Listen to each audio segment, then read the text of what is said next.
Did you know? During development of A Link to the Past, Shigeru Miyamoto wanted to include a party of characters like in Final Fantasy or Dragon Quest II. In a publicized discussion between Miyamoto and Dragon Quest creator Yuji Horii, Miyamoto revealed, "Ever since I started making the first game in the series, I've been saying that the third Zelda will feature a party, one that consists of the protagonist, who's a mix between an elf and a fighter, a magic user, and a girl." The fairy that appeared in the second Zelda title was actually a party member designed for the third Zelda game. Her purpose was to serve the role of reconnaissance. She would go and scout the surroundings without directly fighting the enemies. Other Zelda games have also gone through drastic changes during development. In early versions of the first Legend of Zelda, the old man at the beginning would give the player a choice between the wooden sword and a boomerang to start the adventure with. In the debug menu of Majora's Mask, it's possible to access an unused cutscene of the Great Fairy physically training Link in new techniques as opposed to just magically granting them like in the final version.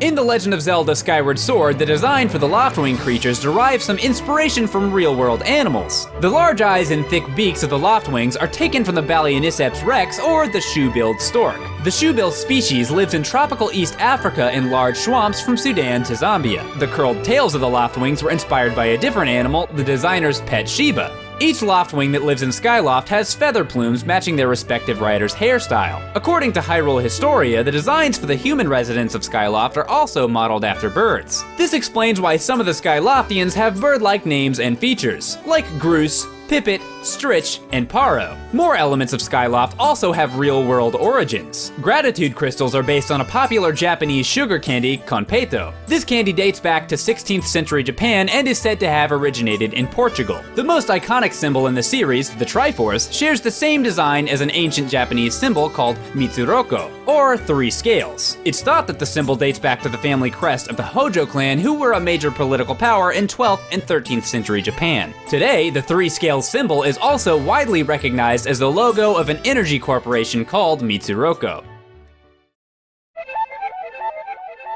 The seventh dungeon in Twilight Princess, City in the Sky, has been noted by fans for its uncanny similarity to a piece called Another World by MC Escher. Twilight Princess's design for the Okas strongly resembles the bird-like creatures in Another World. In MC Escher's piece, the creatures can be seen standing on the walls, and in Twilight Princess, the Okas are also seen standing and walking on the walls. Skyward Sword contains a reference to the 1997 film, The Titanic. While helping Skipper get his ship back, Link will find himself inside of Skipper's home. On the wall, there's a series of photos of Skipper and his crew on the boat. One of these pictures is of Skipper holding another robot over the front of the ship, just like in the iconic scene from the Titanic. In The Legend of Zelda Link's Awakening, the lonely letter writer, Mr. Wright, is based on the advisor character Dr. Wright from SimCity. Dr. Wright from SimCity is in turn based on the creator of SimCity, Will Wright. The theme that plays in Mr. Wright's house is Dr. Wright's theme from the SNES port of SimCity.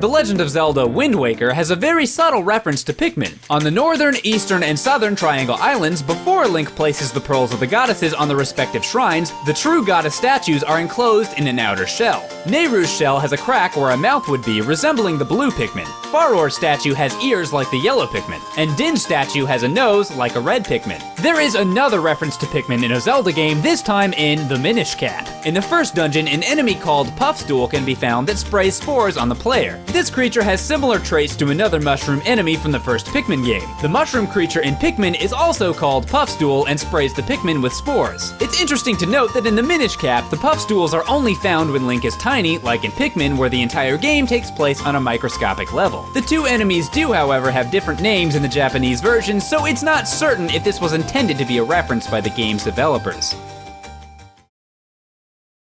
Two Philips CDI games, Link, The Faces of Evil, and Zelda, The Wand of Gamelon, are widely considered failures by critics and fans alike. Many people assumed that Nintendo had absolutely no involvement in the development of these games, but this isn't true. The development team had to submit design documents and character sketches to Nintendo for approval. When asked about the CDI Zelda games, series director Eiji Aonuma could barely remember them and had to be reminded of how poor they were. According to Dale DeSharone, former manager of the development team that created the game, games, the low quality of the CDI titles was due to tight budgets and the fact that the Philips CDI was never intended to be a video game console. In an interview on Hardcore Gaming 101, DeSharone stated, "It was dreadfully slow and severely limited what was possible. If you look at the side-scrolling in Link or Zelda, you'll see that you can only scroll about 2 or 2.5 screens horizontally. This was dictated by the video memory available. It was just obviously not a game system, and Philips was actually very clear in telling us that they didn't believe the market for this device was games." The Zelda CDI projects were given a budget of around $600,000, a one-year deadline, and the Philips publishing branch expected the games to contain full-motion video. To cut costs on the animation, around half a dozen amateur animators from Eastern Europe were given work visas to create the sequences. They lived in Massachusetts for 6 months and drew every frame of animation for the games by hand. The resulting product has become the subject of endless criticism by fans of the series. Eiji Aonuma's only public comment on these games was a chuckle followed by, "I don't know that those really fit in the Zelda franchise."